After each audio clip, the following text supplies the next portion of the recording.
And hello and welcome. This is about my 10th, roughly, one of these. Yeah. Hang on, just need to... Yay! I managed to get one. Um, so, happy fanboyness, and Noni will forever be awesome, and like, is the coming that marks the awesomeness of... I don't quite know how to finish the sentence, so I'm just going to leave it there. Basically, no one is as good as Noni, and you should all feel bad for not being that good and awesome. But anyway, so I haven't done one of these for a while, but I got bombarded with an absurd number of requests for how to deal with Mutalisks as a Protoss. And it's fair enough. This is one of those strategies that falls into the category of being easier to implement than it is to hold off. So a lot of people get... My glasses are really, really skew. A lot of people get the idea that it's just horribly imbalanced, and that's just not true. It's absolutely not the case. Things like a stim timing, a straightforward stim timing, is really, really, really easy to do, particularly a 3-rack stim timing. Throw down 3 barracks, get a tech lab, get stim, and attack. And that was really, really popular throughout the early days of the game. And then people learned how to hold it off, and it was kind of okay. And then people learned how to hold it off while being in a really strong economic position, as in holding it off while expanding, and then it completely disappeared.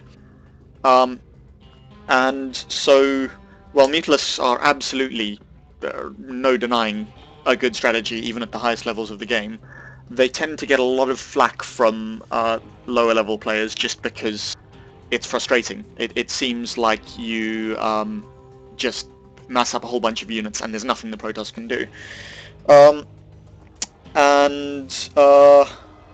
That's just not the case. I seem to be the only Protoss player in the world that prefers it when a Zerg goes Mutalisks, but that just comes down to my own thing. I have trouble really differentiating the various Roach builds, whereas with Mutalisks I know what I'm dealing with, and it's easy. So nothing I'm going to talk about is at all new in any way. I'm not claiming to have found a new strategy. Nothing I will say in this tutorial hasn't already been said by somebody else in a better fashion.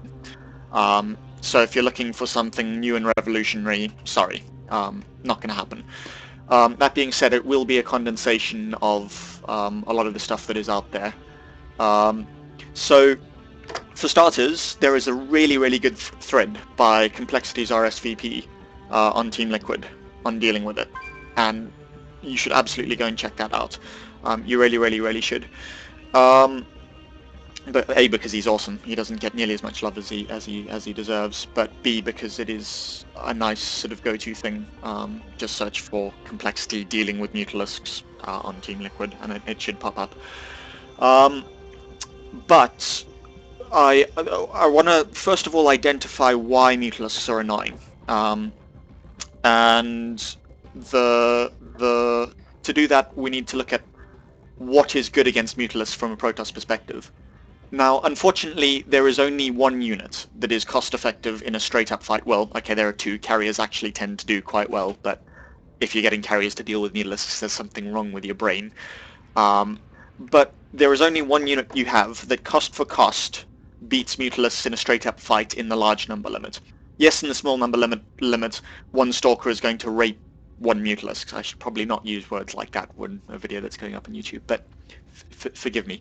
I will restrain myself. But one Stalker beats one Mutalisk, fine. But one Phoenix beats one Mutalisk as well, and 4 Phoenix can beat 5 Mutalisks, and one Phoenix could potentially beat an infinite number of Mutalisks with a large number of upgrades.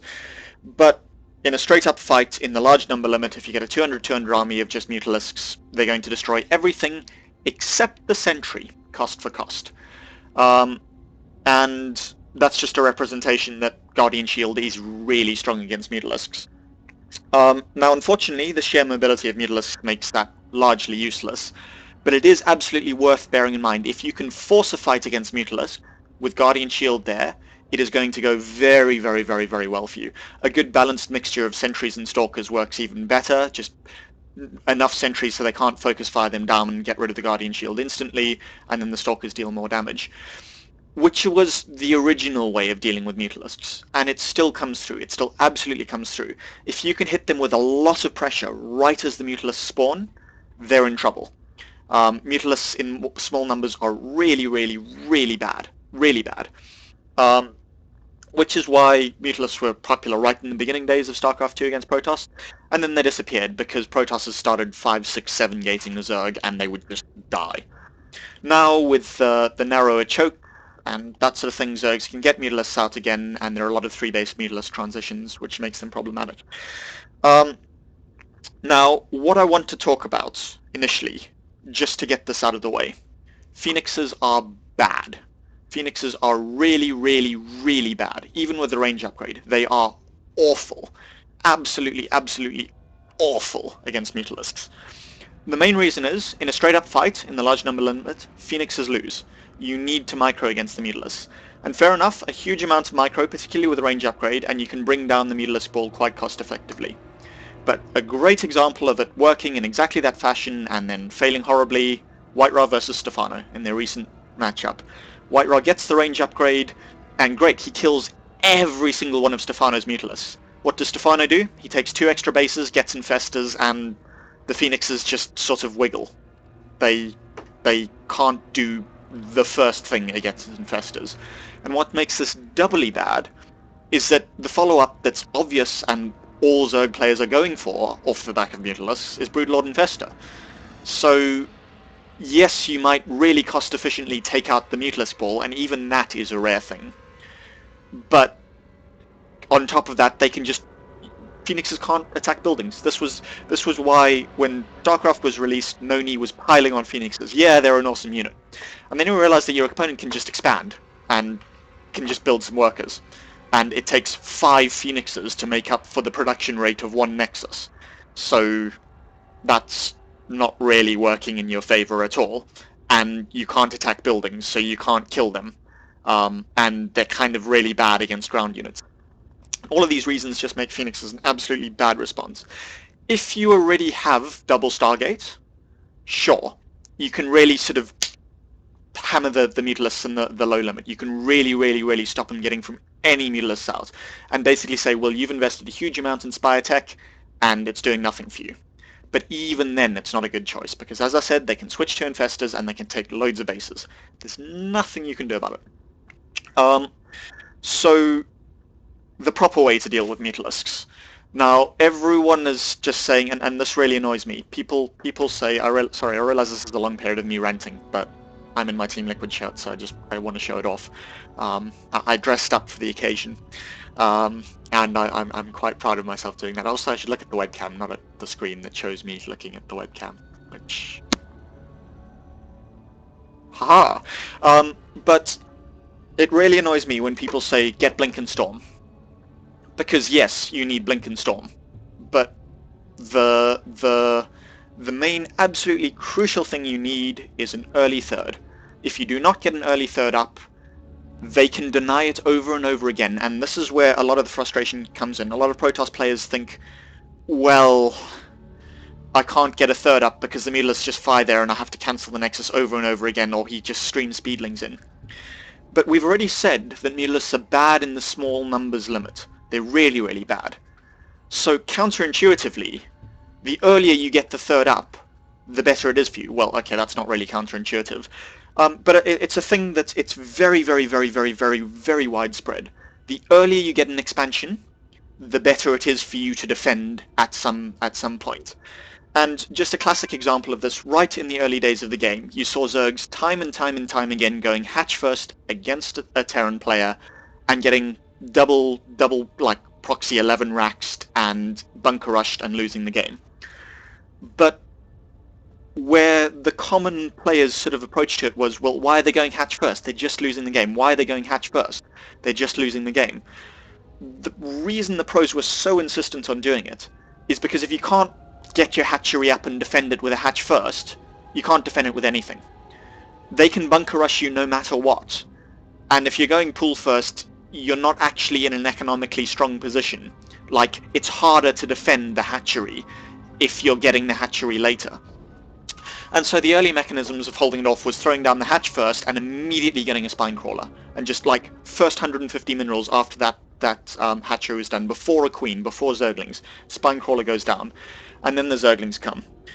And this is a similar sort of thing here, whereas against a roaching player, you cannot get a third up really, really early, and by early I mean 9-minute mark. I really mean 9-minute mark. If somebody is going Mutalisks against you, you can get a third up way earlier against than what you're used to, and that allows you to get the 3 gas economy that you need to then get Templar and Blink. And yes, Templar and Blink are the units you want to get, absolutely the units you want to get. And I just want to analyze why now for a second. Mutalisks are a pressuring strategy. They're not an I go and kill you strategy. They're a you cannot leave your base. There is just so much pressure on you constantly. I might not be killing anything, but the fact that my Mutalisks are flying around, and the fact that you might not know where they are all the time, means that you are so scared to move out because you'll lose your whole mineral line if your army's out of position. And they keep that pressure up constantly. Conversely, Mutalisks are bad in a straight-up fight, which means that if that pressure breaks at any moment, you have the potential to break out. It might not be go and kill them, but it might be pick off an expansion, or it might be take your 4th, that sort of thing. And that's what Storm allows you to do. One good Storm, even if it doesn't kill a single Mutalisk, means that he can no longer really be flying his Mutalisks into your base, because suddenly Blinkstalkers are just picking off so many more Mutalisks, and suddenly another Storm will kill his entire flock, and suddenly cannons become scary.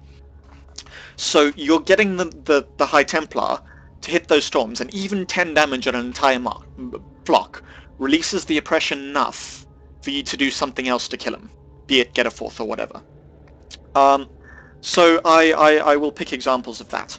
Now I'm sorry, I realized this was a long period of me ranting. I hope I remembered to initiate the recording. Yes, I did. Okay, I'm not completely retarded, just slightly idiotic, I would call it. In fact, mostly idiotic, but yeah. Now I want to talk about it from the Zerg player's perspective. And this is something that you just have to know. From the Zerg player's perspective, there are 3, count them 3, ways of getting Mutalisks out. The most absolutely greedy, risky build is 3 bases straight to Mutalisks. You get Speedlings out, you go straight to Mutalisks. Now, as a Protoss player, I can tell you for free right now, if you let a Zerg player do this to you, you have just lost the game. It's just the matter of the game. This is equivalent to letting a Terran player get 4 orbital commands up before he's built a second Rax. You're dead. You are absolutely dead if you let him be that greedy on economy and don't punish him for it. Even if you've got a really early third, there is nothing you can do. Even if your third has gone down at the 6-minute mark, you are dead. Dead, dead, dead. No way of coming back. Which is why your build has to, in some sense, and I mean, okay, obviously there are ways that you can come back into it if the Zerg player suicides his entire flock into one Storm kind of thing. I'm not saying that the game is lost, but as long as the Zerg player doesn't make mistakes, he will win the game. There's nothing you can do to make yourself win from that point on. Which is why your build has to be focused on finding out if he's getting a third, first of all, is absolutely crucial, and pressuring that third at a convenient time. Now, 3 base straight to Mutalisks get out at around the 11-minute mark. So, a 6-gate Blinkstalker build will kill him. Absolutely kill him. You'll demolish the third, you'll do that sort of thing. But any of the sort of +1 standard timings, a +1 Zealot timing will demolish his third. Just absolutely no way he can hold that. And that's the first thing I want to show you. I played a game with a good friend of mine, Gyro. If you don't know him, if you aren't following him, he streams a lot. He's a really, really nice guy. Twitch.tv/gyroscopesc2. Absolutely, absolutely great guy. Definitely worth following if you don't know him. So this is the first thing I want to exhibit, a 3-base straight to Mutalisk build. And I just played against him. He went it essentially blind. I said just do one of the 3 Mutalisk variants and I'll get a replay. And this is what I got. And I will show you exactly why 3 base straight to Mutalisks should die over and over again. So this replay is loading up. And we can go on from here. Now, I was playing absolutely standard. I knew he was going to be going Mutalisk, but I wasn't trying to deviate from what I would be doing normally. Now, Shakuris is a nice map for Mutalisks, and it's a nice map for anti-Mutalisks. It's not the most Mutalisk-favoured map, which would be Teldarim, but it's got some other nice features as well. But, like, there's enough surface area for Mutalisks to get in and deal damage without being too ridiculously good, so it's overall good. Now, he's going for the standard 3 hatch before gas build, which is so standard in Zerg these days. And I'm doing a fairly standard +1. Whoa, okay, let's slow it down to +2 for now, because we're getting to the interesting stage. I'm doing a standard +1 Zealot timing. Now, for those of you who don't know, this has become one of the most standard things to do in the build. Generally, Protosses are looking to pressure at the 8-minute mark, and you kind of have they're the Stargate openings. They're the Stargate... Yeah, okay, so Stargate openings, which just give you map control and let you clear out overlords and make you feel confident before a transition, put on a little bit of pressure. There's the +1 Stargate builds, which is you get 2 Void Rays and you get 4 gates and +1, and you warp in Zealots at his 3rd, and the Zealots target down the Spore Crawlers and the Void Rays charge up on Roaches, and you try to kill the 3rd then and there. There's the +1 DT follow-up, which MC does basically every single game. You 4-gate, get +1 Zealots out, Zealots focus down Spore Crawlers, warp in DTs as a follow-up, which snipe the hatch, using the fact that 3 DTs kill a hatchery before an Overseer can finish morphing. And then you get the sort of the Warp Prism builds, which are not really going for a +1 timing, but you're just getting the Robo really early for scouting and then putting on a little bit of pressure. You get all of the 2 base all-ins, the 6 gates, 7 gates, Blinkstalker builds, flavors of the week. But this +1 Zealot timing with a follow-up into Robo or Blink has become really quite standard. And so that's what I'm going for. Now the general goal is you spend roughly 4 or 5 chrono boosts on your next eye early, and then you want to chrono boost +1 weapons twice and warp gate research 4 times. And ideally you want a gateway before cannon. That's just fairly standard, but around the 8-minute mark is when you're putting on pressure. So you use these first 2 Zealots to put on to secure proxy pylons, and you'll see in my case I go for a 5 gates. This is just something I learned from Dignitas Dream, which I absolutely love. So if you do want to copy this build, absolutely go for it. And you'll see the 5 gates finish up with warp gate research and +1. I actually made a mistake and chrono boosted this 3 times and this 3 times. They didn't quite finish up when I wanted them to. But I'm just using these 2 Zealots to allow my probe to get proxy pylons up in good locations. And bear in mind, Gyro is trying to get Mutalisks out without producing a Roach Warren. Well, okay, he did get a Roach Warren just because he was so used to it, but this was the Mutalisks out without any Roaches. And you will just see how Warpgate finishes up around the 8-minute mark, and now my +1 Zealots begin warping in. And you'll notice how I screw up so hard with the micro here. Absolutely, like, there's no ways these should be focusing fire on the hatchery. Neat little trick, just on a side note. You right-click on the hatchery with the Zealots. When they start attacking it, you press hold position, which means they'll attack the hatchery when there's nothing near them, but they'll attack anything that comes near them. That's what I meant to be doing. I didn't do it. Very, very, very useful Zealot micro trick, particularly with these +1 type. But even so, I now realize after I've lost all my Zealots what I did wrong. But that doesn't matter because +1 Zealots are so good against Zerglings. Just ridiculously good against Zerglings. Not even funny how good against Zerglings. And notice if you have Spine Crawlers as well, Spine Crawlers aren't good against Zealots either. So he's losing this 3rd. He's absolutely losing this 3rd. And this is something that you need to be able to do against a 3-base straight to Mutalisk player. if you do not do something to punish him, you don't have to kill his third, but you pretty much can. You need to either kill a lot of drones or kill his third. And yeah, now he's just so scared that all of the money that would, with a 2-base Mutalisk player, going to Spine Crawlers, has instead gone to this hatch and some drones there. So it even delays his Mutalisks unnecessarily. And this is just not good for him. And then, yeah, he gets some roaches out just because he's like, screw this, I'm not losing the game here. But note, I could have killed him here if he didn't produce roaches, which is absolutely, absolutely what you can do time and time again. But I'm going to let this game play just because it has some nice things about dealing with Mutalisks in general. Now I'm going for the Blink follow-up. I could have gone for the Robo follow-up. I do get the Robo anyway. And I'm feeling pretty good now. I'm feeling absolutely pretty good now. So I'm just going to mass up a couple of rounds of Stalkers, cut pro production momentarily, and then take a third.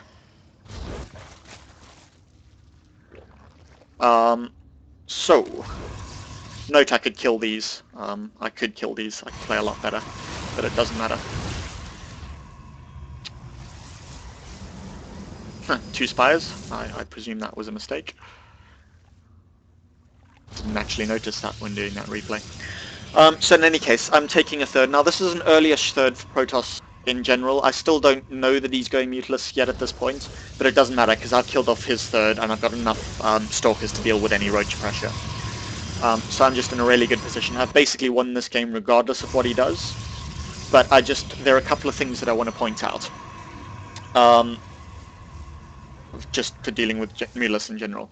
Now, yes, the moment you know he's going Mutalisks, you need to, if you don't have a Twilight Council, throw it down and get Blink immediately. You need to try and get 6 gas as quickly as you can, and then Blink Stalkers with good upgrades and Storm is what you want. So there are those roaches he got for the defense, and here comes his Mutalisk. Now this is just really late because I killed off his third. Really, really, really, really, really late. And that's basically what you can and have to do against the 3-base straight to Mutalisk player. So now I did see the Mutalisks, which is why I'm splitting this up. Now, first thing, don't be afraid to split your Stalkers up. Don't do it always, but don't be afraid to do it. Now, ideally what you want to do is assess his Mutalisk ball strength and get the right number of Stalkers in each location so that he can't engage it. So in this case, with this number of Stalkers and a Warpin follow-up, well, okay, he has more Mutalisks than I thought, but basically split them into it so it's, while he might be able to kill the Mutalisk ball, it's not ideal. He's not wanting to engage it. Because this is something, again, I really, really want to talk about. It's a pressure, and if you can find ways to relieve the pressure, great. And that's exactly why I'm watching this replay. We'll find an exact example of this. So now he's coming in and he's harassing pros, but that's okay. I blinked very, very badly. That blink was meant to take some Stalkers up into the high ground, but I didn't have sight of my own high ground, so I'm not a good player. But in any case, that's that there. So my immediate response, get the Twilight Council and begin throwing down cannons. Now, cannons are something that a lot of people get wrong. A lot of people will put a cannon, say, here and a cannon, say, here. And that's not at all good. That's not at all useful in any way. Really, the Mutalisk player is happy to trade 1 cannon shot for 1 Mutalisk volley into a mineral line. He's absolutely happy. The cannons are not there to protect the mineral line. Let me change to big view and not talk. Cannons are in no way there to protect the mineral line. They're there to zone the Mutalisks out. What you want to do is get the Mutalisk player into a position where if he wants to deal damage to your base, he has to commit Mutalisks into an area where they're guaranteed to take damage. And so you build your cannons such that, sure, the cannon line, the mineral line might be completely undefended by cannons, but he has to fly over the cannons to get to the mineral line in the first place, which means when he's flying out, he has to fly over the cannons again, and potentially over Blink Stalkers. And you'll see a lot of the cases watching the professional games where the Zergs are just really, really hesitant to go anywhere near the Protoss player's base.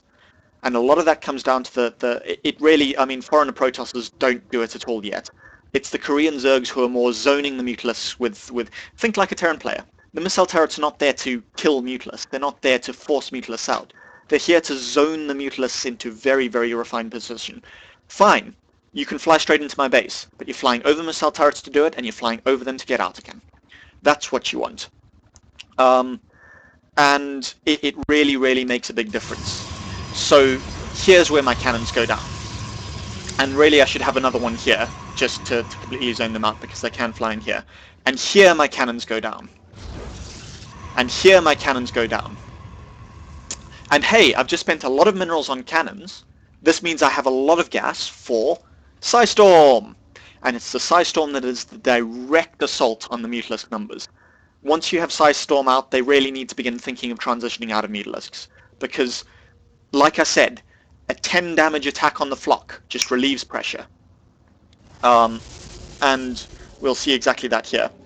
So his Mutalisks are just flying around the map, and again, note, he can absolutely harass my mineral line, but if he does that, he's in a position where he has to fly over cannons and blink stalkers to get out. And we're going to see more examples of my madness coming up in a second. So yeah, just zoning cannons. I lose every single one of my sentries and then blink behind my own wall. So not very good. Not very good at all. But now the key moment in this game that it's all coming down to is something, and this is something that you'll see in all leagues, including Master Leagues. I mean, bear in mind this is a Master versus Master game, so not at the absolute highest. But I mean, you often wonder, something that a lot of lower Protosses get frustrated by is the Zergs just fly over the mineral line and they tank Stalker hits and they kill so many probes while tanking Stalker hits. Then they fly to the natural and they're still tanking Stalker hits and they're killing probes all the time. You never ever see a professional Zerg player do that. But what's important is how the Protoss player follows up from that. And as I've said, I cannot stress enough, if at any moment you can find a point where pressure is relieved, capitalize on it. Take a fourth. Or if he's traded Mutalisks for a large number of probes, just go and kill him. Because Mutalisks are bad in a straight up fight. And if you've reduced his Mutalisk flock, if you've injured the flock, he can no longer backstab you, go and kill him. And that's exactly what we'll see happening here. So I don't have Storm, but Jaro sees Storm researching. Now remember what I said about zoning? Fine, he can take those cannons. That's another thing that I want to point out. If he decides to kill the cannons, he can do that cost effectively, yes, but it buys you time to get your Blink Stalkers in position. Now this is a moment that is so typical. Mutalisks just target down a Templar Archive while tanking damage. And Zerg players just, like Protoss players, think, well, what can I do? What can I do? And then he even picks off some Templar. Okay. And now this is the frustration moment, because now my tech is back in the Stone Age, well, equivalently, and he has 12 more Mutalisks on the way. But just look at the state that his Mutalisk board has gone from. If we just go back, we have 8, 16, 24, 27 Mutalisks, all on reasonable health, a few low. 27 Mutalisks on reasonable health, all low.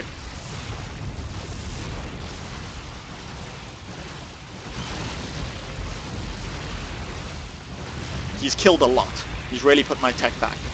Okay, so now we have, let's reselect those, 15 Mutalisks. And hang on, all of them are injured. And it's the fact that a lot of them are injured that's more crucial, because that means that just a Warpin at home can deflect aggression.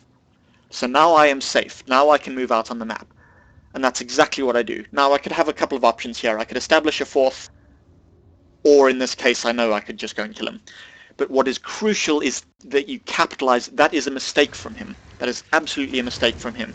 He should not be wanting to trade Mutalisk health.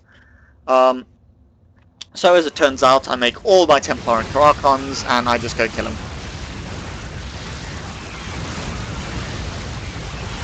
And notice he's forced to engage me. He's absolutely forced to engage me. And he doesn't really want to, because like I've said, Mutalisks are not great in a straight-up fight. And I have my Templar archives going down again, and I have a huge number of gateways with which to reinforce. And well, hey, I can...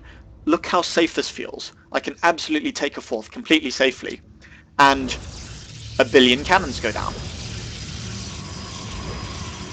Ideally, I should have more pylons there. Yeah, there goes more pylons.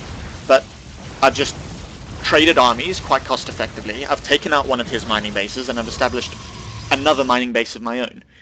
All because I was able to deal enough damage to the Mutalisk clock that there was no longer any direct pressure on me. And that's what you're aiming for. And conventionally, Storm is the way to do it. You hit one good Storm on the Mutalisk clock, they all become injured, and suddenly you have map control, and you can move out. And it's important that A, you know this, and B, you capitalize on it. That is how you deal with Mutalisks, and that is why Storm is your only way of going. You need some form of AoE just to deal large amounts of damage to the entire thing. Because cost for cost, the only unit you have that's going to be at all worthwhile is the Sentry. And Mutalisks just should never, ever, ever, ever engage sentries head-on unless it's been something like a 7-gate timing that's hitting right at the front. And even then, with the spine crawlers that the Zerg should have, they should hold that quite comfortably. So yeah, now this is me having horrendously slow reactions, but it's just not enough. Just not enough at all. And the game goes from here. Oh, Gyroscope did GG, but he did it on TeamSpeak. I don't want anyone to think, oh, so BM, that was a friendly game. Oh, I had it on camera, so you guys didn't actually see the banelings. Ah, good. It hid my own micro failures. Basically, he had a whole bunch of banelings that he just walked straight into my stalkers and took out half of them before I could blink. But it still wasn't enough. Quite glad that wasn't seen. By the way, feel free to ask me questions. I am monitoring the chat. So, that's the 3-base straight to Mutalisk player where you could absolutely kill his third. You can win the game right then and there, and you have to. You cannot let him get... I cannot stress enough how you just cannot let him get 3 bases and go straight to Mutalisks without any roach tech. If a Zerg player does that, you're dead. You're just dead. So then the 2 other variants. And these you can generally sort of box into the same sort of thing, but just at different stages of the game. There is the 2-base Mutalisk, which is absolutely safe now with the maps, the enclosed naturals that are being put into the game, makes it kind of safe to go 2-base Mutalisks against what traditionally killed it, i.e. a 6-7 gate timing, because they can get a lot of spine crawlers and there's not a lot you can do. Still, things like Warp Prism shenanigans can absolutely, like a Warp Prism 7 gate will kill a 2-base Mutalisk player, but that's something they just need to be careful about. And then there's the 3-base Roach, which is standard with a Mutalisk transition. And those 2 things I'm going to box into the same category, because whereas one gets Mutalisks out at the 9-minute mark, the other gets Mutalisks out at the 14-minute mark, they both kind of do it when the game gets to 15 minutes, it's kind of the same. The only difference is, if a person is going straight to base Mutalisks, you can absolutely and should get your third at the 9-minute mark. Just start doing it. Just absolutely start doing it and see how wonderfully safe it is. I cannot stress enough, again, read Complexity RSVP's thing on Team Liquid. It is very, very informative. Cannot stress enough how important an early third is. That is your main goal. Because once the Mutalisks hit a critical mass, you will never be able to establish a third. You just won't. Because you need 6 gases to really get Templar tech in a timely fashion, and to be able to do it while having enough Blink Stalkers just to deter it, because your Blink Stalkers are just there to deter the Mutalisks. And then Storm comes out, and then suddenly he can't really go near your base. Warp in 2 Templar at every single base and just leave them there, and then some Templar in your main army and go. And you can do the nice thing where the Templar that have been sitting in your base for a while, you group up with your army and warp in new ones for defense. Fairly standard. So what I'm actually going to do is Complexity RSVP added some replays to his thread on Team Liquid, which I'm just going to look at now. and that requires me to load it up. So while this is loading up, let me continue with what I was saying. So once the Mutalisks hit a critical mass, they can fly into your main. Your Blink Stalkers have to go there to deflect them. They can fly to the third, and they can make you cancel the Nexus over and over again. So the later it is that you take that third Nexus, the harder it is to establish. So you just need it as early as you possibly can. Absolutely, absolutely early as you possibly can. Now the other thing is the three base Roach into Mutalisk transition. Now there, obviously, you can't get your third up at the 9-minute mark because the Roaches will kill that. On Antigua, the new builds that are coming up on Antigua and Daybreak, where you get like a 6-minute third and just rely on sentries for defense. But outside of that, that's not really good, and it's very, very, very map specific. But what you want to do is just absolutely, absolutely standard play. But you need to have your third up by the time he makes that Mutalisk transition. The biggest danger, and this is why this 3-base Roach to Mutalisk transition is so harsh, if you do not scout the Mutalisk transition in time, you are in trouble. Fortunately, there are keys that you can look for. 6 gases going is a big sign that he's either going Infestors or Mutalisk. If you can see that he's getting all of his Vespene Geysers really, really early, big indication.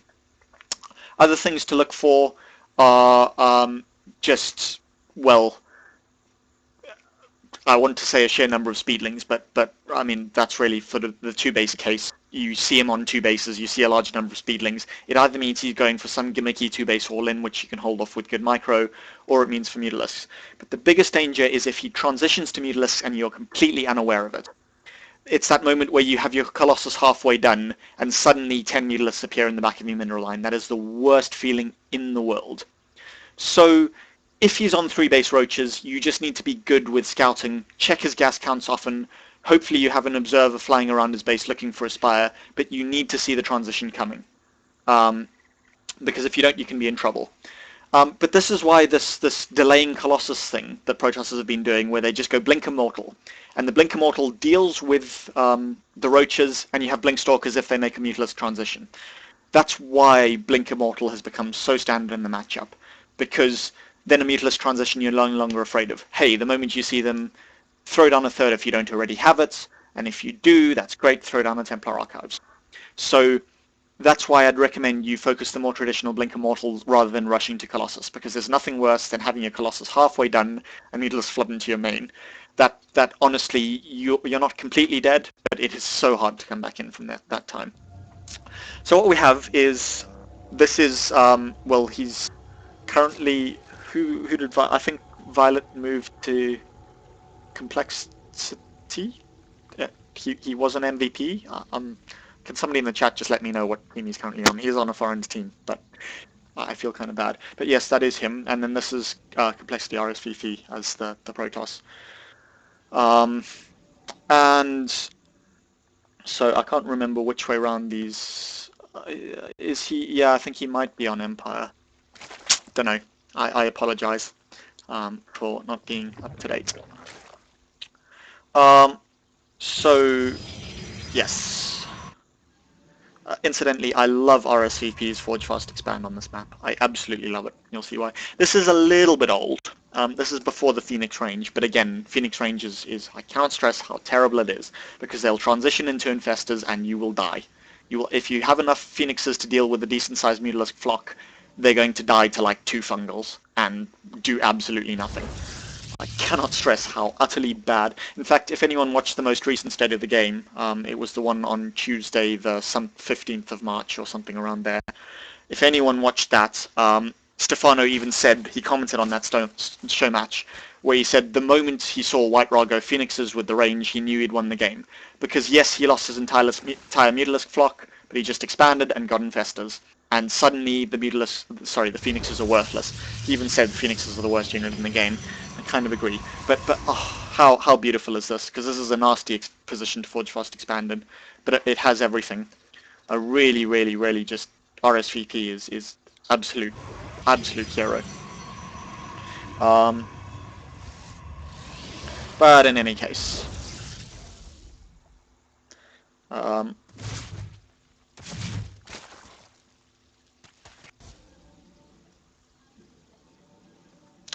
And I just want to point out maps like Teldarim and Shattered Temple, where there isn't a really obvious third base for the Zerg to take, make it a good base for good map for two base Mutalisks.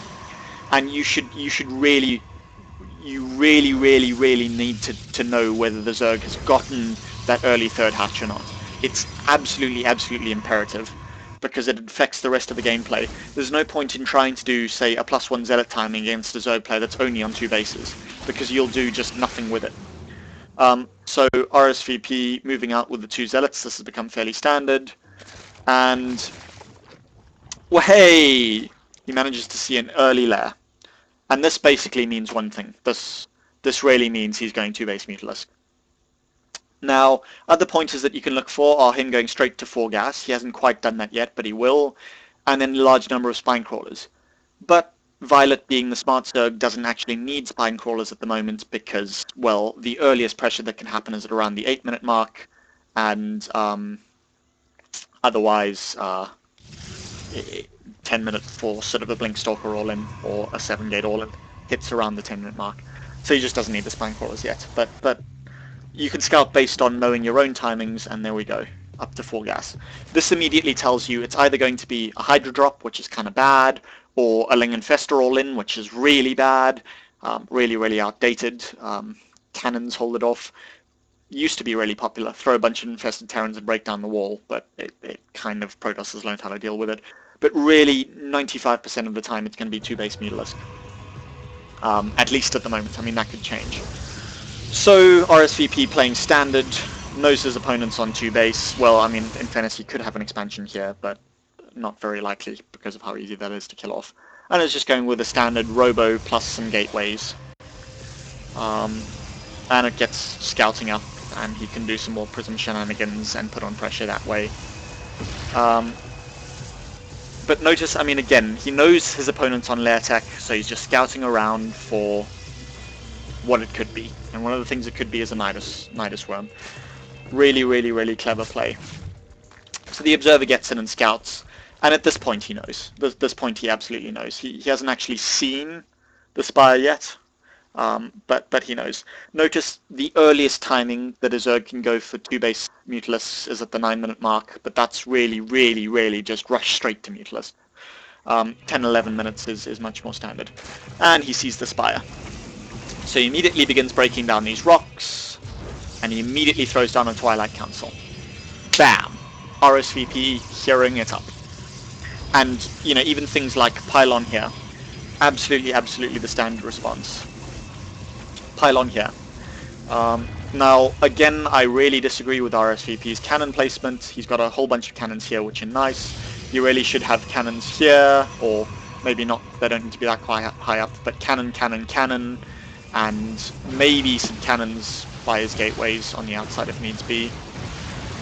But yeah.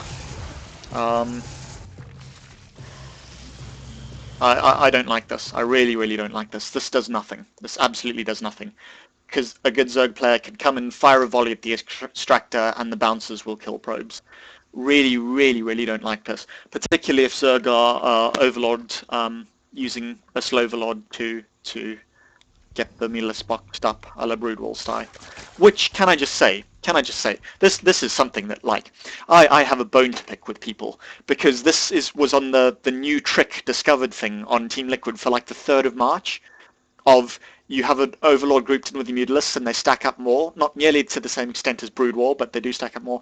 Hang on, I made a VOD about this over a year ago. Nesty has been doing this since StarCraft 2 began.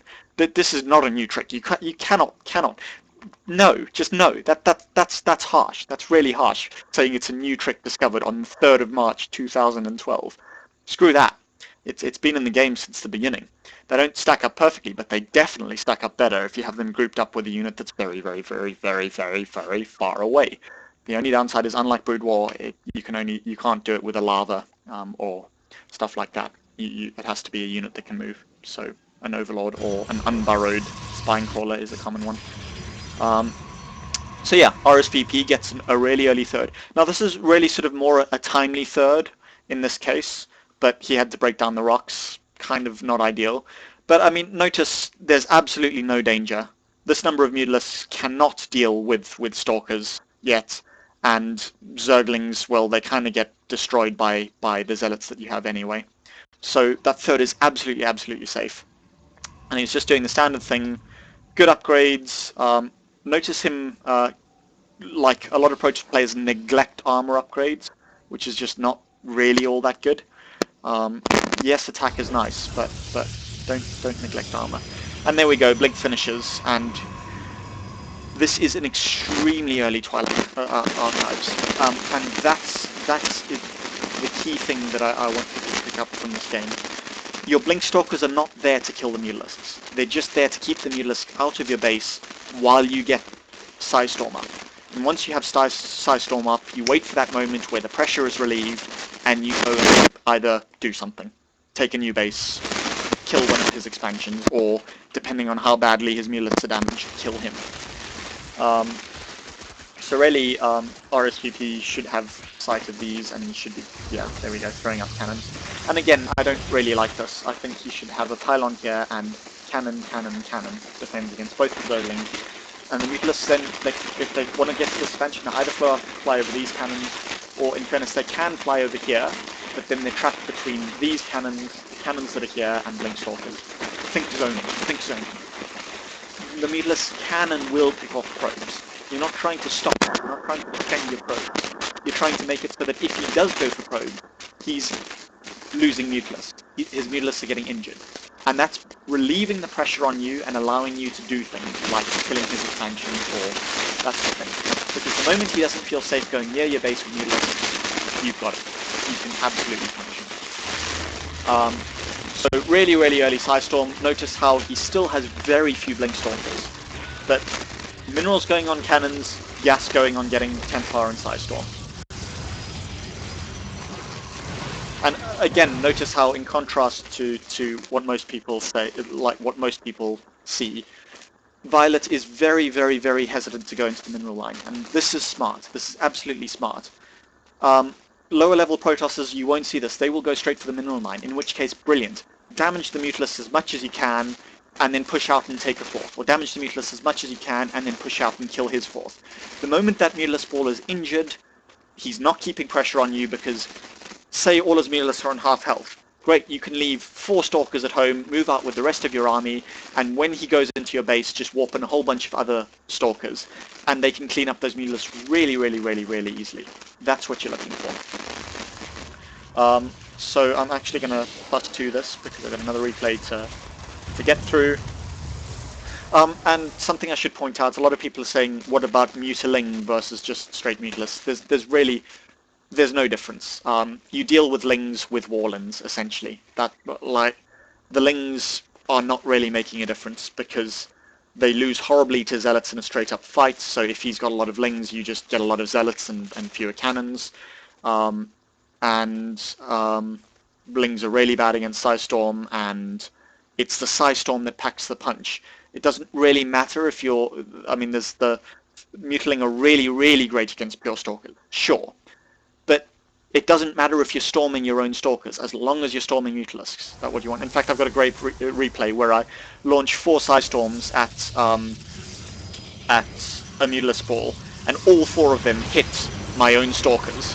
But it doesn't matter, because the Mutalisks get damaged enough that I can then go and kill him. So as long as you're storming Mutalisks, that's ideal. That's just what you want, because then the Mutalisks disappear and they disintegrate, and it's good for you. So now he has the storm up, and he's doing the smart thing. Notice how this Templar was the little guy that was sitting here the whole time. He's now included this into his army, and he's warped in another one to replace it. Absolutely standard. And he's got another Templar here, and I do think he makes a mistake. I don't believe he gets another Templar here, but really he does want another one. And then, yeah, the Zealots are there where the Lings might want to run to, and just cannons, and storm. And I mean, it's really quite passive. And what can Violet do? Because he really can't afford to take a storm. And whoa! Now, a lot of Protoss players argue that this is why Storm sucks against Mutalisks. Mike is acting up. Ooh, is it okay now? Or is it still acting up? My Recording thinks it's okay. I can switch to another mic. Hang on. Not without taking the stream down, so I can't do that now. Is it better? I hope it's better. Somebody give me confirmation. Okay, now, cool. Now, a lot of Playtest players say, oh, the Mutalisks can just run away. But notice that even that brief period they were in the storm, that really brief period they were in the storm, and I mean, it really was brief. It's like a second, if that. Whoa! Under a second. And that was 50 damage. Okay, yeah, close to 30 damage to every single Mutalisk. Now, multiply that by 23 Mutalisks. That is a load of damage. That High Templar has just paid for itself then and there. And it can storm again. So it's okay to trade a High Templar for a single storm on a Mutalisk flock, because that is a lot of damage. And now these Mutalisks are kind of scared of going near another Templar, because, okay, sure, they survived that fine. Pressure isn't actually released all that much, but if another storm like that hits, they're golden. So these Mutalisks are kind of afraid. And what does RSVP do? Well, he's trying to take a fourth now. And bam! So good. So good. Notice how Stalker light he is. He's really got very few Stalkers, and that is a problem that a lot of Protoss players make. Rather go heavier on the cannons. If he's got a lot of Zerglings, get some Zealots as well. Fewer Stalkers, you just want enough Stalkers to keep his Mutalisks at bay. You don't want enough Stalkers to outright beat his Mutalisks in the fight, because all of your gas you want to be going to Templar tech. And that's the mistake they make. Notice how 16 minutes in RSVP is storming Mutalisks. Look at your own replays against Mutalisks and really ask yourself how many replays were there where by 16 minutes you're actively storming Mutalisks. I guarantee you if you're having problems with Mutalisks, it's very few. So just bear that in mind. Absolutely bear that in mind. You really just want enough Stalkers to keep his Mutalisks at bay while you get Storm up. 3 bases and getting Storm up. Crucial. And yes, I fully emphasize, holding off Mutalisks like this is a lot harder than it is to use the Mutalisks. But that doesn't mean the game is imbalanced. That doesn't mean Zerg is overpowered. In fact, I love it when Zerg goes Mutalisks against me, just because I'm absolutely confident in what I need to do. And that's when I play my best. So just drill this. Get a Zerg friend to go Mutalisks over and over again. And it takes time, but eventually you find that, hang on, I don't need to just blind be warping and Stalkers over and over again. Actually, I can afford to have fewer Stalkers, and I can afford to have get that third up earlier, and I can really afford to get Storm out early. We saw the Templar Archives go down basically the moment he saw that Mutalisks were on the way. That was like the 12-minute mark. He had a Templar Archives going down, and that's what you need. And again, just so many cannons. You really like 1, 2, 3, 4, 5, 6, 7, 8, 9, 10, 11 cannons. 12, 13 cannons. But that's good, because that allows him to get the Storm up, which is what you want. And from this point, when Storm is out, the Zerg really has to begin transitioning. And what's his obvious transition? Broodlord and Fester. But that's great, because you have a Templar Archives, which is great against Broodlord and Fester. It's one of the things you need. So hey, once you've got Storm out, you can take your own fourth. Notice how safe this is. Notice how those Storms on the Mutalisk flock suddenly allow him to have his army here instead of here. And this one High Templar we've left in the base, I should just rewind slightly. His army suddenly no longer needs to be in his base, and he can use it to secure a fourth. He can use it just to get back map control. In this case, he's focusing on securing a fourth. 16 minutes, fourth going down. How many of you have managed to do that against a Zerg going Mutalisk? Very few, I'm willing to bet. Absolutely willing to bet. And that's just because that one Storm allows him to do this. Because, I mean, now watch what happens. The Mutalisks have mostly healed up, but it's bought him time. And Mutalisk fly in. Very few Stalkers here, but bam! Look how much damage that deals. And I mean, he's storming his own Stalkers, but just so much damage, pressure is relieved. And okay, this is somewhat infuriating. But like I said, the only way you can deal with the masslings is just with good walls and good building placements, and that's one thing RSVP absolutely does. Notice how this pylon is protected in the wall, and this is just so beautiful. And in the meanwhile, I mean, okay, he's picking off stalkers. This was unfortunate. Picking off stalkers. Mutalisk flock running absolutely amok. And notice he got the Stargate for the eventual mothership. But notice how just with that storm, how Warpins kind of do okay. Warpins are beginning to kill these Mutalisks. They're absolutely beginning to kill it. And okay, bam, another storm. That was the guy that was all the way down here. Ran all the way up. And I mean, now what does he do? Okay, yes, he's still got a lot of Mutalisks, but they're kind of not that effective anymore. I don't really think Violet is doing the smart thing at this point, just getting rid of the Mutalisks. He knows he needs to transition out of them, so he's just getting rid of them. And yeah, notice now suddenly 4 Stalkers are able to chase off 9 Mutalisks, just because they're low. That is the power of Psystorm. You're not wanting to kill the Mutalisks. You're just wanting to relieve the pressure so you can establish extra bases. And look, now RSVP is able to attack. Because these Mutalisks are no longer a threat, he no longer has to worry about backstabs because just pure Warpins can deal with them. Now suddenly he can begin putting on pressure of his own. And here we go. Zealots are really good against Zerglings. And Storm on the Mutalisks. Storm on the Mutalisks. And just... I cannot emphasize enough how funny this is. Look how many Mutalisks there are here. Okay, so he's got these 9 plus... Okay, so 18 Mutalisks. 18 Mutalisks against, what's that? That's 14 Stalkers. These Mutalisks, you're kind of worried. You think that, as a Protoss player, you sort of say, well, I don't know if I can beat that. And then, one storm for like, well, okay, 2 storms for like a microsecond. And suddenly, hang on, I didn't kill a single Mutalisk with the storm, but suddenly these 14 Stalkers are looking pretty good. And that's what you're after. That's exactly what you're after. So,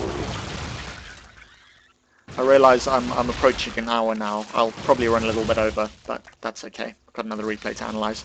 The important facts have been covered. And so this was the 2-base Mutalisk player.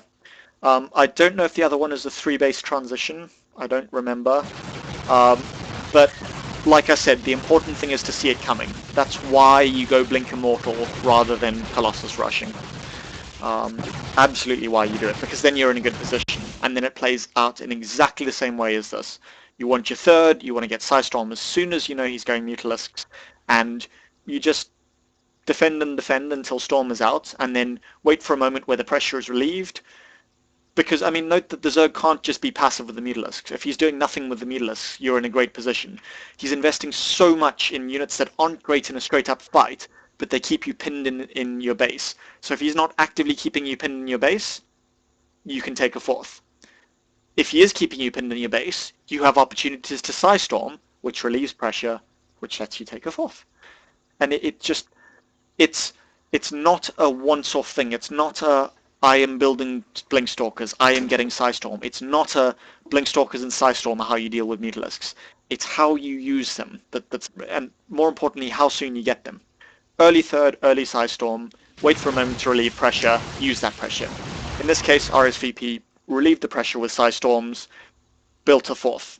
Then the Mutalisks healed up, they came back again, another storm, pressure's relieved, take out Violet's 4th. And now he's just in a wonderful position. And yes, this game goes on for another 20 minutes, but from here on it's no longer really a Mutalisk game. This is the last sort of bunch of Mutalisks that Violet ended up getting. And yeah, okay, this is obnoxious, killing the 4th.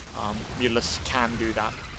But really I think that was just a case of RSVP could have had a Templar here quite easily. Still, he's in a good position. Even supplies, huge amounts of minerals. And I'm just going to times for this because while this game is very interesting, it's not too much in the way of use for what we're aiming for.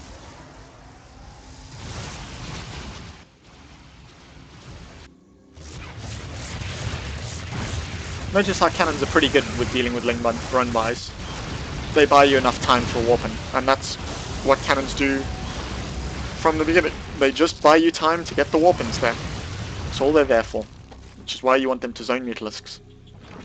Because, I mean, think about it. If the Mutalisks have to fly over cannons, either they're engaged the cannons directly, in which case you have time to warp in, or they fly over the cannons, in which case you warp in, they then have to fly out over the cannons again. And yeah, those are the two options. That's why I say focus on zoning with the cannons.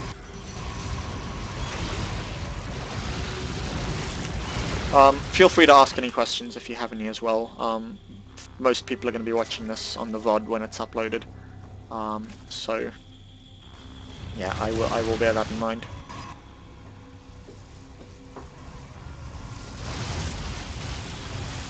And actually Violet is continuing to produce Mutalisks, which I think was a bad call. He kind of needs to transition out of it.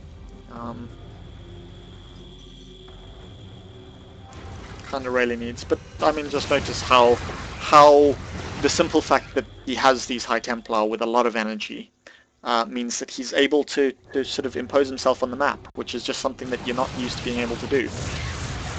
And here comes the really, really classic Mutalisk run by, but again, a storm goes down and just damages them.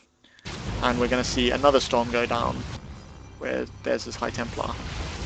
And yes, they're being obnoxious and picking off stuff, but, you know, bam, there's another storm. That was actually really good by Violet, splitting up his Mutalisks like that, so that only some took the storm. But Mutalisks are only good when they cluster. Only good when they cluster. And that makes them so good against Storm. And here comes the Broodlord Infestor transition. Or the Infestor transition in general.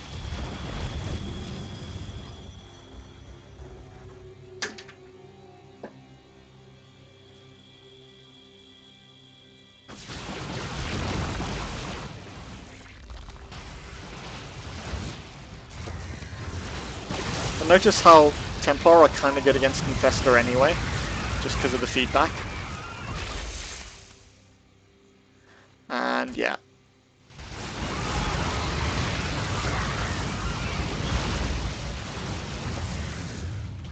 Not so good, but 3,000 gas banked is a wonderful feeling.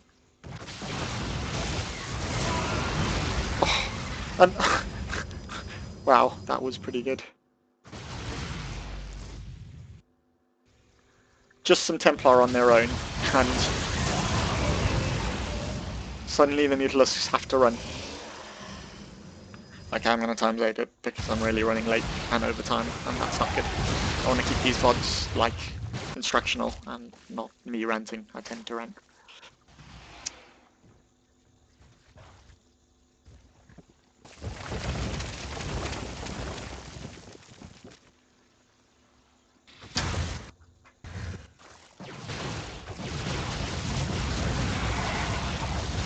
So yeah, while we're watching this, I just want to say that I appreciate that this is kind of a difficult thing to pull off. It really, really is, but it is the only stable way of dealing with Mutalisks. Yes, a big pressure as the Mutalisks arrive will be kind of good, but you don't always know the timings.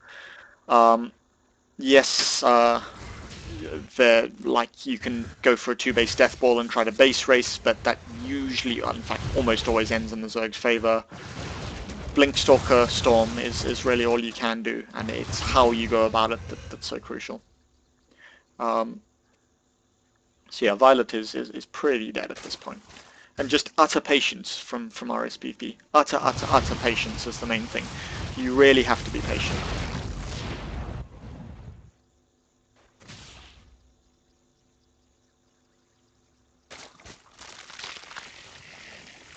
And here comes the... These are almost mana Nexi, to be honest. Mothership! Mothership! Mothership! Mothership! Mothership! You know what's coming! Mothership!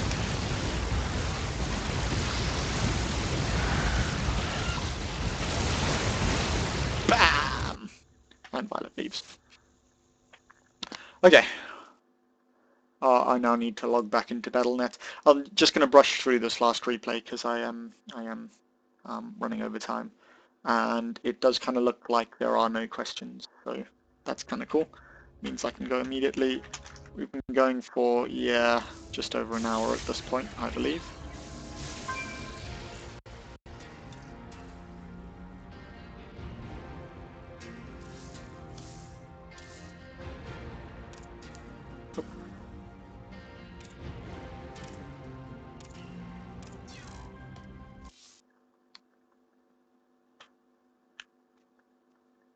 And this is a game on an MLG map. I don't know if it wasn't an MLG. Yeah, I don't know that much about it. But I mean, again, this was just replays taken from RSVP's thread, which I really can't emphasize enough how good it is. And yeah, Children is probably the best map for Mutalisks. Conversely, it's also the hardest map for a Zerg to get an early third up, which makes 2-base Mutalisk really strong. But then the natural is a little bit wide open, so you can kill them with a 7-gate. And I mean, warp-ins from here, just a 7-gate warp prism build is really, really powerful on this map, just because you can warp prism up here. Really, really, really, really strong. Because they can't really have an early third, and 2-base Mutalisk dies to that sort of thing. So this is honestly a Protoss favored map in this case. Oh, and sorry, we have a 6-pool. Now, the 6-pool is not going to end the game, it's just going to make the timings a little bit weird.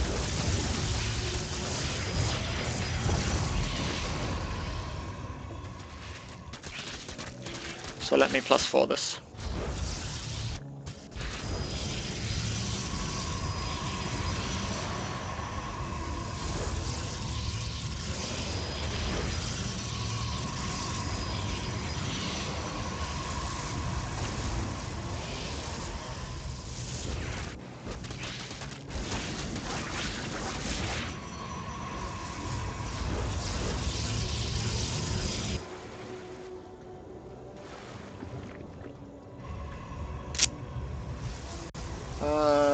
We have the stabilization. Interestingly, just on a side note, I really like this response from RSVP getting 2 gateways after a 6-pool, because the biggest problem with a 6-pool is that it's a very, very long time before you can expand again. But by getting 2 gateways, you can produce double zealots and force the Zerglings off the map and then get a kind of timely expansion. Notice RSVP is actually expanding at exactly the same time as the Zerg, which is kind of nice.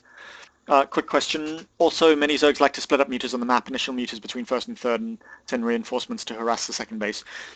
If they split up their Mutalisks, kill off one of the packs. That's Mutalisks are really, really, really bad in small numbers, so you want him to split up his Mutalisk pack, because if you can split your Stalkers up correspondingly, you can deal with both Mutalisk packs absolutely cost efficiently.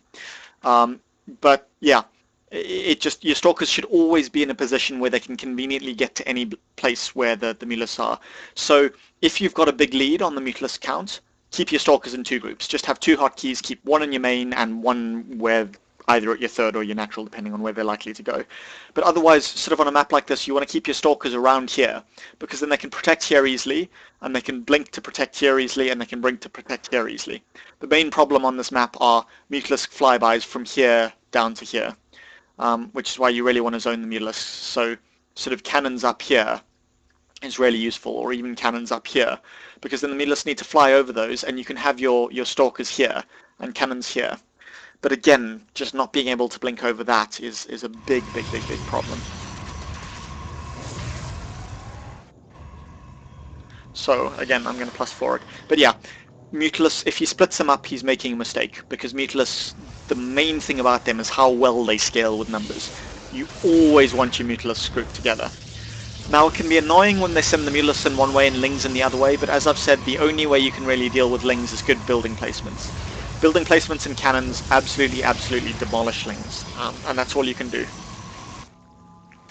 So if we notice, RSVP has no vision of what the Zerg player is doing, and the Zerg player has gone straight up to 4 gas. So this again is a 2-base Mutalisk build. I don't have a good replay of a 3-base Roach to Mutalisk transition. I will get one and stream it at a later date, and maybe just sort of append it to this video. And yeah, the ultra smart thing that Zerg players do, well, hey, expansion on the other side of the map. And now RSVP sees this. The 4 gases are enough of an indicator that Mutalisks are happening, but yeah. This is another reason why Mutalisks are so horrible on this map, is the fact that these rocks stop you from getting the 3rd as early as you want. And again, I don't like these cannons. I'd much prefer cannon, cannon, cannon. And then those cannons are decent. Cannon, cannon, cannon. But immediately he begins getting a 3rd. The moment he knows they're a Mutalisk up, he begins getting a 3rd. And notice how his stalkers are kind of staying around this area. And well, hey, this 3rd is defendable. Mutalisks are bad in small numbers. In a normal game, this would be around the 11-minute mark. The fact that it's a 6 pool has delayed it by quite some time. And that frustrating moment of your 3rd being denied over and over again suddenly doesn't happen just by virtue of you getting it early.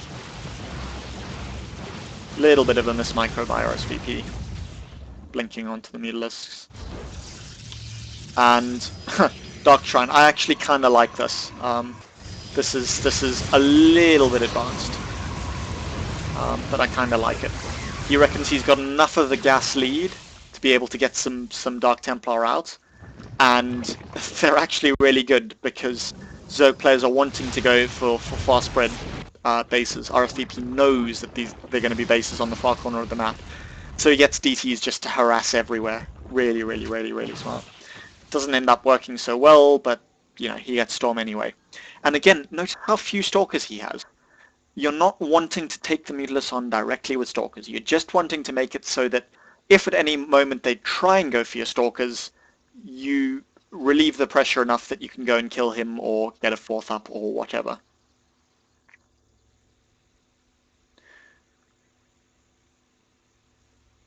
Oh yeah, it does work with it. Yeah. Like for example here, if you had say cannon there, attacks on this cannon would bounce to that extractor and then to the Templar archives, rather than bouncing between cannons. So you can kind of do that. That you do want to take into account the bounces, but yeah, cannon pylon cannon generally. You kind of want the cannons kind of close together, but not so close together that all of the bounces are going to land on cannon to cannon. But really, that's not huge. If they're engaging cannons directly, that's fine. That buys you the time to get the warpins, and then you just rebuild the cannons. And accept it as a loss. This Mutalisk is a very, very harass-heavy strategy. He's investing a huge amount in harassing you. It's going to happen. You just have to accept those as mineral losses, write them off, and replace the cannons. Simple as that. All the while... And I mean, look at this. If we look at the units tab, 12 Stalkers, but Dark Shrine and Templar Archive. Very, very, very Stalker light. And really, I think one of the biggest reasons that Protoss players lose to Mutalisks is because they go way too heavy on the Stalkers, and then their Storm is way too late. That would be the second reason for losing to Mutalisks so much, I would say, ahead of not getting a 3rd early enough. If you don't have a 3rd against Mutalisks, you are in just a world of trouble. And, you know, very, very, very few Mutalisks. But he doesn't want to engage these Mutalisks onto these Blink Stalkers because it'll deal enough damage that then RSVP is kind of feeling fine. And then he can, well, on this map, not really get a 4th. I guess you can kind of get a 4th there with Blinks down from there. But anyway, Storm is done. He still doesn't have a High Templar. I think that's a big mistake.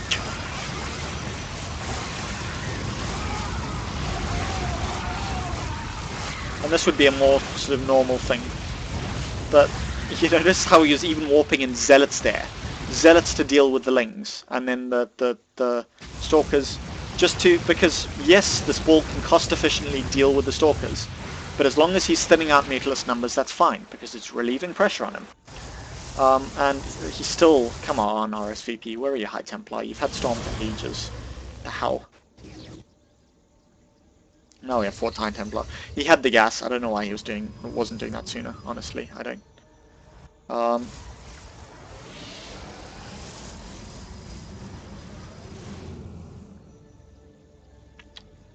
And that's actually kind of normal for supplies. This is not a bad position. Obviously, he's not in an ideal position.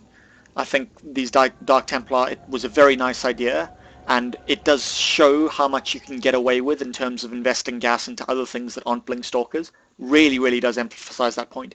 He was able to go on to win this game with essentially 250 gas in the Dark Shrine and a whole number of Dark Templar as well, which haven't done all that much. They haven't really done anything.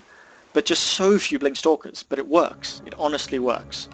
A good Zerg player will never engage your Blink Stalkers directly. If he is, then fine. Warp in a whole load of Blink Stalkers and just kill him. Because Blink Stalkers actually kind of do work against Mutalisks. Mainly because of the softer gas requirement. You're effectively having 2 Blink Stalkers for every Mutalisk. But yes, in the cost-for-cost trade, in the large limit, Blink Stalkers may work. Mutalisks do beat Blink Stalkers, but that's really secondary. Cost for cost. I've said that a couple of times. Cost for cost sentries are your best bet, but they're a bad unit to go because they will never ever be able to force the Mutalisks to engage. Cost for cost Blink Stalkers are terrible, but that's okay because as long as they're thinning out the Mutalisk flock, they will never build up a huge Mutalisk number, and so they're really good at sort of deterring the Mutalisk. And then it's the Storm that really punishes the Mutalisk flock. Because Mutalisks are only good when they're stacked up. Only good when they're stacked up. And again, Ling Run By, this would kill so many Protoss, but just with incredibly... RSVP has one of the best building placements in the world, honestly. Incredibly good building placement. Just, it's so wonderful.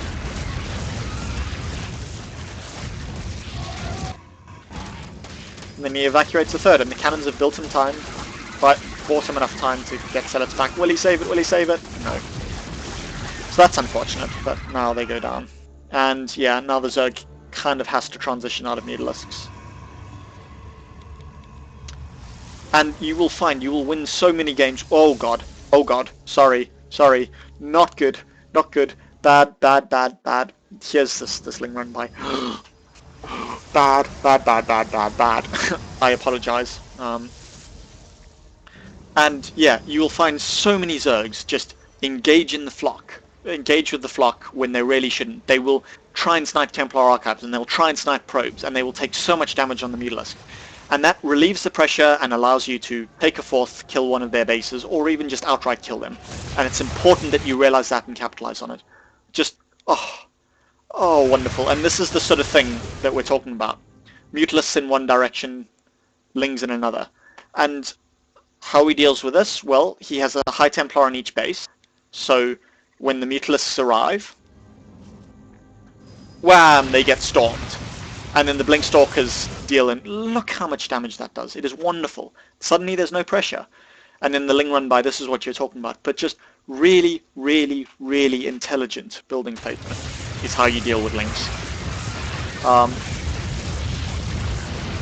And okay, now the probes have to evacuate. He's bought himself time. And now the warp in. Bit unfortunate, he does end up losing the Nexus. But even so, that wasn't terrible. Because he killed a lot of Lings and lost no probes because of the smart building placement and cannon placement, and immediately reestablishes that. And in the meantime, notice pressure was relieved. Mutalisk flock is getting kind of low, so he goes and kills a base because he can. Yeah, I really apologize for that watching webcam thing. Really apologize. So yeah. Okay. And I'm going to have to wrap this up, so I'm just going to ×8 it. But notice that one storm relieves pressure, kills a base. And he's now got map control, so he's going for another base. And there are Broodlords out, and well, hey, whereas before, Mutalisks allowed you to expand to the far corners of the Earth, now Broodlords make that a bad thing. So now we can kill these bases. Hooray! Hooray for Protosses everywhere. And just a really smart example. I cannot stress it enough. That's how you go about dealing with it. And it's stable and it works. But you really have to know what you're doing. Yes, skill for skill, it is still easier to use the Mutalisks. But at the highest levels of play, it leads itself to very balanced games. And you should now, the things that were frustrating you before, the people just flying Mutalisks through Storm and picking off so many probes. Now you know, well hey, there's no longer any pressure on me, so I can go and do something useful. Establish a base, kill one of his. and just Storms are so good. And notice how he lost that fight horribly, but this entire army is softened up to such a degree that he's in kind of a good position. And he's just killed the economy. Relieves pressure, kills bases. Relieves pressure, kills bases. Then trades army. And now 3 base against 3 base. And yeah, it's kind of good. Kind of good. And we have the final battle.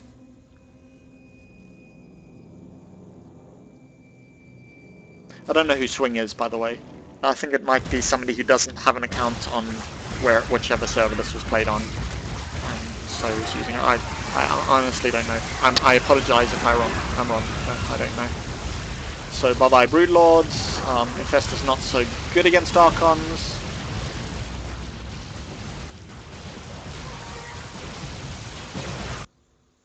And he's Korean. With that, he's revealed that he is Korean. The WW. Okay, so unless there are any questions, thanks for watching, guys. I'm going to start the spot uploading immediately. And, well, I've dropped a lot of frames. I apologize if it was lagging. There won't be any issues on the VOD because it doesn't drop frames for the VOD.